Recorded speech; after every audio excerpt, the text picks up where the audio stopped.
की साख को हिलाना होगा, कुछ नहीं होगा अमीरों को गालियां देने से। इस बार कांग्रेस का महासंसद यहाँ पे बनाना होगा।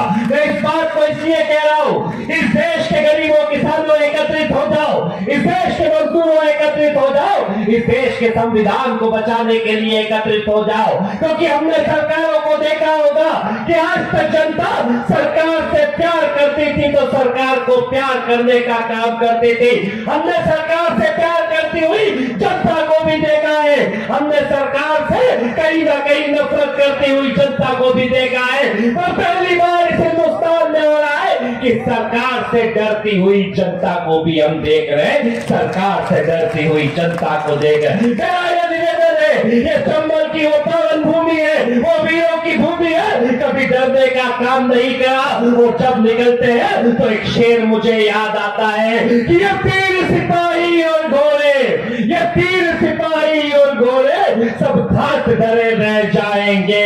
आंधी कांग्रेस की आएगी तो मुरैना में बीजेपी के परखच्चे उड़ जाएंगे, परखच्चे उड़ जाएंगे। मैं आपसे निवेदन करने आया हूँ कि खोने को कुछ नहीं है, पाने को सारा जाए। एकत्रित होकर एक एक व्यक्ति पीटू से करवार बन के चुनाव को लड़े। कांग्रेस पार्टी की उस न्याय की लड़ाई जो गरीब मजदूर किसान और नौजवान की है, उस लड़ाई को ताकत देने का काम करे। क्योंकि बातें करने का समय ज्यादा नहीं है, तो चंद लाइनों से अपनी बातें कहूंगा कि अपनी जमीन अपना आकाश पैदा कर, हो सके तो रोज नया विश्वास पैदा कर। कम मिली है मांगने से शौहरत, हो सके तो लाखों वोटों से भाई मीठू सिकरवार को सदन में पहुंचा के अपना इतिहास पैदा कर। मैं आपसे इसलिए निवेदन क्यों रहा हूं, क्योंकि हर वो काबिलियत जो एक अच्छे इंसान में होना चाहिए वो मीठू सिकरवार जी में है। हर वो काबिलियत जो एक अच्छे राजनेता में होना चाहिए वो मीठू सिकरवार के अंदर है। और हर वो काबिलियत जो अच्छे जनसेवक के अंदर होना चाहिए वो भाई मीठू सिकरवार के अंदर है। मैं आपसे निवेदन करने आया हूँ कि पूरी ताकत के साथ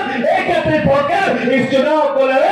अंतिम शब्दों के साथ बता आज अपनी बात खत्म करते हुए कि जो सफर की शुरुआत करते हैं बड़ी मंजिलों को पार करते हैं। आप चलने का हौसला तो रखिए, मुरैना के योद्धाओं के तो रास्ते देश के रास्ते भी इंतजार करते हैं, तो संसद के रास्ते इंतजार कर रहे। एक बार हाथ उठा के कांग्रेस पार्टी